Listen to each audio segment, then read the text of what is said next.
지난밤 평안하셨나요? 6월 23일 수요일 한절 한 끼입니다. 아직 제사장 위임식이 끝나지 않았습니다. 여러분 아직 그 자리에 계신 거죠?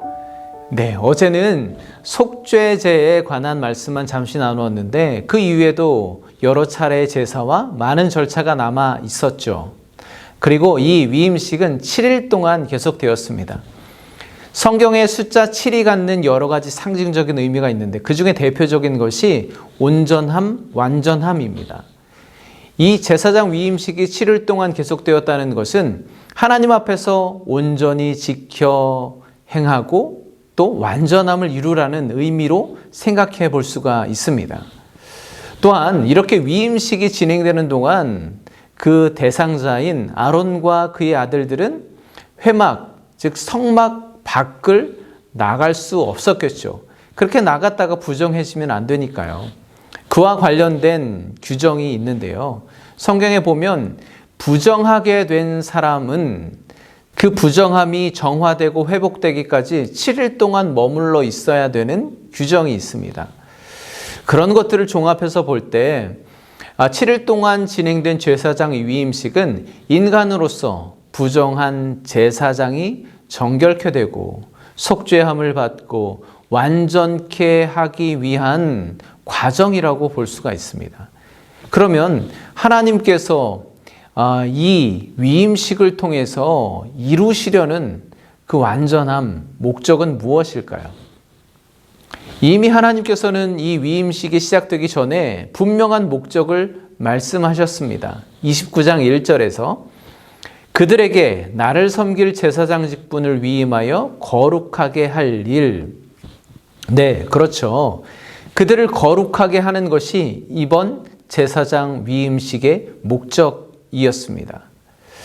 제사장을 위임하기 위해 모든 준비사항과 세세한 지침들을 다 말씀하신 하나님께서 이 위임식의 마무리와도 같은 말씀을 시작하십니다.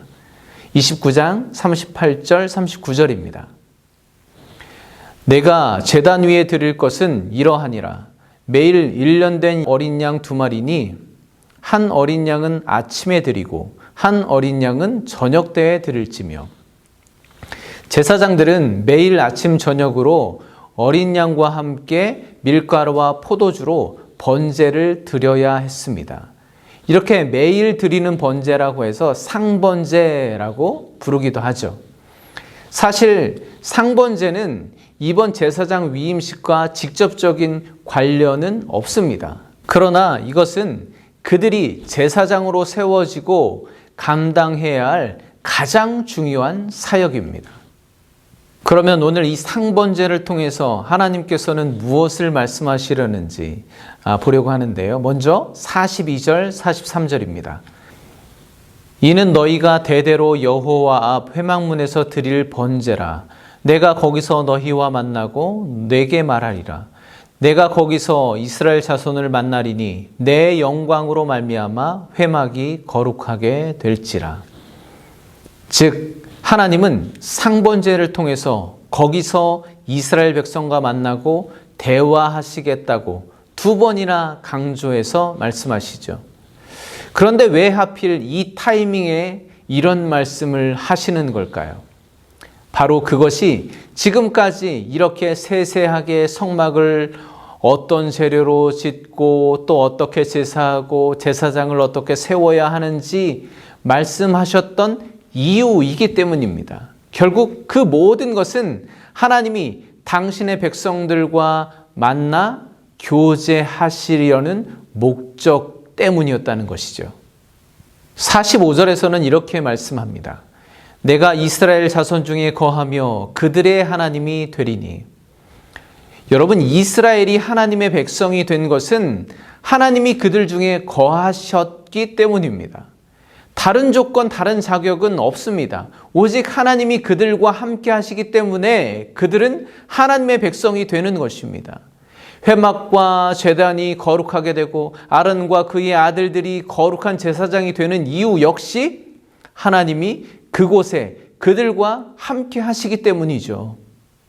이렇게 하나님이 거하시는 곳은 거룩한 곳이 되고 하나님이 함께하는 사람이 거룩한 백성이 되는 것입니다. 다른 조건은 없습니다. 여러분, 솔직히 말하면 이렇게 성막이니 제사장이니 복잡한 제사의 절차니 이런 말씀을 읽는 것 자체가 쉽지 않잖아요. 그렇지 않습니까? 네, 별로 동의 안 하시는 것 같은데 저는 그렇게 느껴졌습니다. 그런데 이렇게 따분하고 딱딱한 내용들이 출애굽기 절반 이상을 차지하고 있습니다. 이 말씀이 과연 오늘날 나와 무슨 상관이 있길래 이렇게 자세하고도 많은 분량으로 성경에 들어가 있을까요?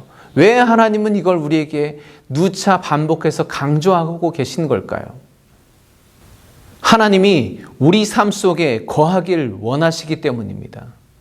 하나님이 우리와 함께하고 싶으신데 공의롭고 거룩하신 하나님께서 우리에게 오신다는 것은, 불의하고 죄 많은 우리에게 오신다는 것은 곧 심판과 저주를 의미하지 않나요?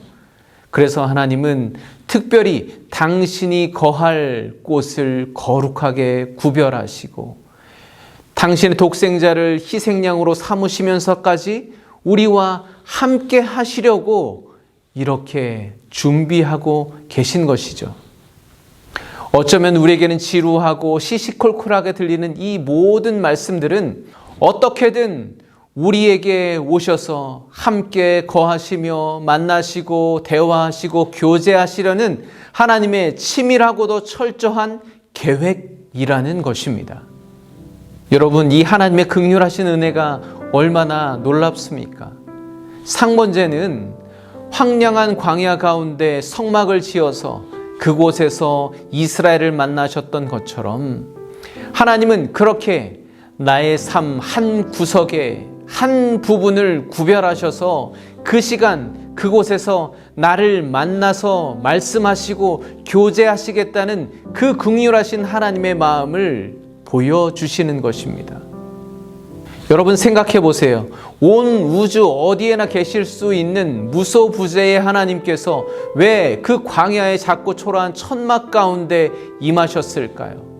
하늘의 영광스러운 보좌에 앉아 계셔야 할 예수 그리스도께서 왜 이렇게 냄새나고 추악한 내 마음 가운데 들어와 거기에 매여 계시려고 하시는 것일까요? 어딜 봐서 우리 삶의 자리가 거룩하신 하나님을 모시고 살 만한 형편이 될까요? 전혀 말도 안 되는 것입니다. 우리에게서는 어떤 조건도 자격도 찾을 수가 없습니다. 그 이유는 오로지 하나님께서 우리와 함께 하시겠다는 목적 때문입니다. 저는 오늘 말씀을 묵상하면서 그런 질문을 해봤습니다. 하나님은 왜 당신의 독생자 예수 그리스도를 우리에게 보내주셨을까? 정답은 우리를 구원하시기 위해서죠.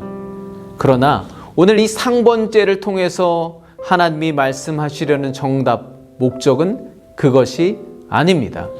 그건 단지 우리의 생각, 우리의 입장일 뿐이고 하나님은 우리를 구원하실 뿐만 아니라 더 나아가 영원히 우리와 함께 하시려는 것입니다. 영원히 우리와 함께 살려는 목적이 있으시다는 거죠.